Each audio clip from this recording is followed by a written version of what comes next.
ہمارے M B B S میں ایک سبجیکٹ ہے ایمبریولوجی. اس سبجیکٹ کو کہتے ہیں کہ جس میں ہم بینگ اے ڈاکٹر جب ہم میڈیسن پڑھ رہے ہوتے ہیں تو ماں کے رحم میں بچہ کیسے ڈیولپ ہوتا ہے.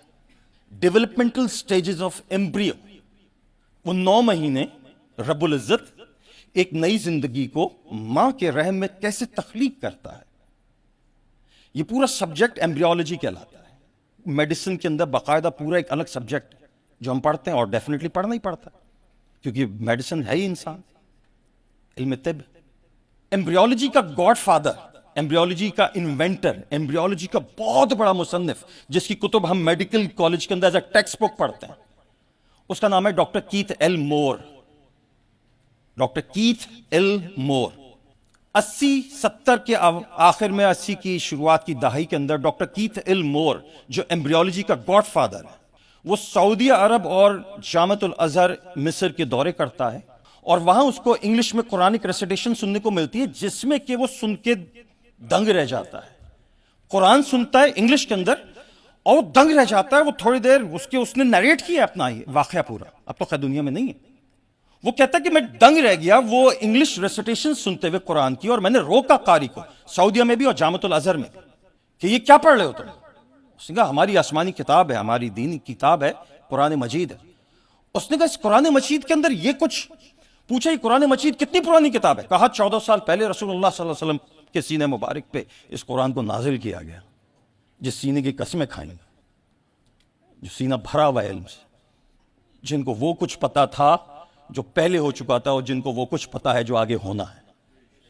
وہ ڈاکٹر بولتا ہے کہ یہ جو کچھ تم نے قرآنی آیات پڑھی ہیں اس میں تو بچے کی نشو و نما کے مختلف درجے بتائے گئے ہیں کہ پہلے ایک بچہ کس شکل کا ہوتا ہے. میں نے اس پہ پورے لیکچر کنڈکٹ کیے تھے ایک مسجد. بچہ پہلے نطفہ ہوتا ہے تو کس شکل کا ہوتا ہے، پھر اس سے وہ کیا شکل اختیار کرتا ہے، ہوتے ہوتے ہوتے ہوتے وہ پورا ایک 9 مہینے کا بچہ کیسے بن جاتا ہے. قرآن نے سب کچھ بتا دیا ہے. اس ڈاکٹر کیتھ ایل مور کے پتہ ہے کیا الفاظ تھے؟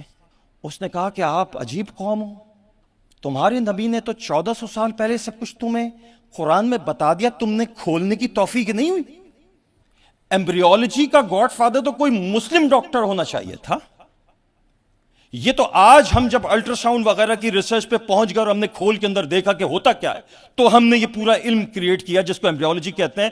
تمہیں تو قرآن مجید نے 14 سال پہلے بتا چکا تھا. فیوچر پرسپیکٹو پتہ ہے کیا ہے؟ فیوچر پرسپیکٹو میں آپ کو عرض کرتا ہوں کیا ہے. یہ نوجوان جوگ دا جوگ اسلام کی طرف واپس آ جائیں گے. اس تفسیر کے اندر آسان زبان میں وہ تمام نکات اٹھائیے قرآن کے جو قرآن نے دنیا جہاں کے علوم کے اوپر بتا دی. اس میں فزکس بھی ہے، اس میں کیمسٹری بھی ہے، اس میں ایمبریولوجی بھی ہے، اس میں اسٹرانومی بھی ہے، اس میں اسٹرالوجی کے اوپر. اب تک یہ بات ڈسکور ہو چکی ہے کہ قرآن کے اندر دنیا جہاں کے کچھ نہیں تو کچھ نہیں 9999 علوم موجود ہیں. Imagine categories and headings. ہم نے اس قرآن کو محض اسلامی کتاب بنا کے ایک اسلامک پرسپیکٹو میں بس اتنا رکھ لیا کیونکہ مر گیا تو سوئے میں کھول لی، یا کسی دکان کا افتتاح تھا تو وہاں فاتحہ خوانی کروا دی. یہ کتنا بڑا خزانہ تھا اور ہم نے کیا کیا اس کتاب کے ساتھ. تو جو کچھ ہو رہا ہے ہمارے ساتھ ہم اس کے حقدار ہیں نا. جہاں آج کھڑے ہو گئے آ کے کہ وہ اقوام ہم پہ حکومت کر رہی ہیں جو آج سے صرف 200 سال پہلے جنگلوں میں آوارہ پڑی پھرتی تھی، آج وہ ہم پر حکومت کر رہی ہیں. ناسا کی لائبریریز کے اندر قرآن کی انگلش ریسیٹیشنز موجود ہیں. وہ جب علم فلکیات پہ کوئی تحقیق کرتے ہیں وہاں خاموشی سے اندر یہ بات موجود ہے. مشہور ہے، میرے ایک دوست نے مجھے بتائی، کہا ڈاکٹر صاحب وہاں وہ انگریزی کی ریسیٹیشنز قرآن کو وہ ناسا کے سائنٹسٹ کھول کے ویریفائی کرتے ہیں کہ آیا جو کچھ ہم نے فلکیات پہ تحقیق کیا قرآن میں مل رہی ہے تو سچ. اور ہم وہ اندھے ہیں کہ جن کو وہ علم دیا گیا تھا ہم نے بند کر کے یہاں رکھ دیا. زیادتی تو ہم نے خود کی ہے نا اپنے ساتھ. دوسروں کو کیوں اپنا دشمن بنائے بیٹھے؟ ہم خود ہی اپنے بڑے دشمن ہیں. ہم سے بڑا کون دشمن ہوگا اپنا؟ اس تفسیر کے اندر ڈاکٹر صاحب سے میری گزارش ہے، اور اس میں جو میں آپ کے کام آ سکا، سائنٹیفک نکات ڈالیے کھول کھول کے اس طرح سے کہ دیکھو اے دنیا والوں، جو تم آج بتا رہے ہو دنیا کو قرآن نے 14 سال پہلے بتا دیا تھا. یہ اس کا فیوچر پرسپیکٹو ہے. یہ انسٹیٹیوشن ہے آپ کے پاس، کام کریں اس کے اوپر، بنائیں ادارہ، کھول دیں اس کے علم کو.